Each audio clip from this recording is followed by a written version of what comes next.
في رسالة مليئة بالمشاعر عبرت الممثلة القديرة نزهة الركراكي عن افتخارها بما يقدمه نجلها سعد المجرد في مساره الفني، لا سيما بعد إصداره أحدث أعماله بعنوان هم دول. وشاركت نزهة الركراكي مقطعا من كليب الأغنية عبر حسابها الشخصي بالإنستغرام، وخصت نجلها برسالة مطولة تدعمه من خلالها. وكتبت نزهة الركراكي: أود أن أهنئك من أعماق قلبي على هذه الأغنية الرائعة التي أصدرتها للتو، يظهر موهبتك وشغفك واجتهادك في كل نغمة وكل كلمة. أنت تنجح في لمس القلوب ونقل المشاعر بطريقة مميزة تعبر عنك.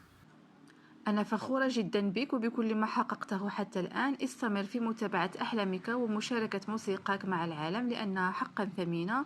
أحسنت على هذا العمل الجميل، واعلم أنني سأكون دائما هنا لدعمك في كل ما تقوم به. مع تحيات أمك نزهة الركراكي. الله يرضي عليك.